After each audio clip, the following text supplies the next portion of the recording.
ನಮಸ್ತೆ ಸ್ನೇಹಿತರೆ. ಮನುಷ್ಯನ ಸಮಸ್ಯೆಗಳಿಗೆ ಎರಡು ಮುಖ್ಯ ಕಾರಣಗಳಿವೆ. ಒಂದು, ಅವನು ಅದೃಷ್ಟಕ್ಕಿಂತ ಹೆಚ್ಚಿನದನ್ನು ನಿರೀಕ್ಷಿಸುತ್ತಾನೆ. ಎರಡನೆಯದು, ಸಮಯಕ್ಕಿಂತ ಮುಂಚಿತವಾಗಿ ಬಯಸುತ್ತಾನೆ. ಬೆಲ್ಲಕ್ಕೆ ಮುತ್ತಿಕೊಂಡ ಇರುವೆಯ ಬದುಕು ಸಿಹಿಯಾಗಿರುತ್ತೆ. ವಿಷಕ್ಕೆ ಮುತ್ತಿಕೊಂಡ ಇರುವೆಯ ಬದುಕು ನಾಶವಾಗುತ್ತೆ. ಅದೇ ರೀತಿ ನೀವು ಸಹ ನಿಮ್ಮ ಬದುಕಲ್ಲಿ ಉತ್ತಮರ ಸಂಗ ಮಾಡಿದರೆ ಬದುಕು ಸಿಹಿಯಾಗಿರುತ್ತೆ. ಕೆಟ್ಟವರ ಸಂಗ ಮಾಡಿದರೆ ಬದುಕು ನಾಶವಾಗುತ್ತೆ. ದುಃಖದಲ್ಲಿದ್ದಾಗ ಕರೆಯದೆ ಹೋಗಬೇಕು. ಸಂತೋಷಕ್ಕೆ ಕರೆದರೆ ಮಾತ್ರ ಹೋಗಬೇಕು. ಕಷ್ಟಕ್ಕೆ ಕೇಳದೆ ಕೊಡಬೇಕು. ಇಷ್ಟಕ್ಕೆ ಕೇಳಿದರಷ್ಟೇ ಕೊಡಬೇಕು.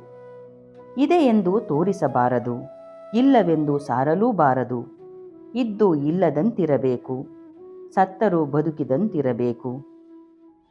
ಬದುಕಿನಲ್ಲಿ ವೈವಿಧ್ಯತೆ ಹೆಚ್ಚು. ಏಕೆಂದರೆ ಶಾಲೆ ಒಂದು ಪಾಠವನ್ನು ಎಲ್ಲರಿಗೂ ಒಂದೇ ರೀತಿ ಕಲಿಸುತ್ತದೆ. ಬದುಕು ಹಾಗಲ್ಲ, ಒಂದು ಪಾಠವನ್ನು ಪ್ರತಿಯೊಬ್ಬರಿಗೂ ಒಂದೊಂದು ರೀತಿಯಲ್ಲಿ ಕಲಿಸುತ್ತದೆ.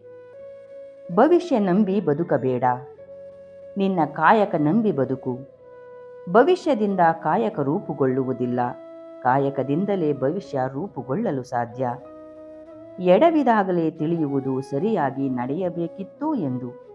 ಸೋತಾಗಲೇ ಮನದಟ್ಟಾಗುವುದು ಗೆಲುವು ಎಷ್ಟು ಮುಖ್ಯವೆಂದು. ಏನು ಹೇಳಬೇಕೆನ್ನುವುದು ಜ್ಞಾನ, ಹೇಗೆ ಹೇಳಬೇಕೆನ್ನುವುದು ವ್ಯಕ್ತಿತ್ವ, ಎಷ್ಟು ಹೇಳಬೇಕೆನ್ನುವುದು ಕೌಶಲ್ಯ, ಹೇಳಬೇಕೋ ಬೇಡವೋ ಎನ್ನುವುದು ವಿವೇಕ. ಇವತ್ತು ನಿಮ್ಮ ಯೋಚನೆಯಲ್ಲಿ ಏನಿರುವುದೋ ಅದೇ ಮುಂದಿನ ದಿನಗಳಲ್ಲಿ ನಿಮ್ಮ ಭಾಗ್ಯದಲ್ಲಿರುತ್ತದೆ. ಅದಕ್ಕೆ ಯೋಚನೆ ಒಳ್ಳೆಯದೇ ಇರಲಿ, ಆಗ ಭಾಗ್ಯವು ಒಳ್ಳೆಯದಿರುತ್ತದೆ. ಅವಮಾನಗಳು ಬದುಕಲೇಬೇಕೆಂಬ ಧೈರ್ಯ ಕೊಟ್ಟರೆ, ಅನುಭವಗಳು ಹೇಗೆ ಬದುಕಬೇಕೆಂಬ ಮಾರ್ಗ ತೋರಿಸುತ್ತವೆ. ಎಲ್ಲವನ್ನೂ ಸ್ವೀಕರಿಸುವುದನ್ನು ಕಲಿಯಿರಿ. ಸಮಯ ಬಂದಾಗ ತಿರಸ್ಕರಿಸುವುದನ್ನೂ ಕಲಿಯಿರಿ.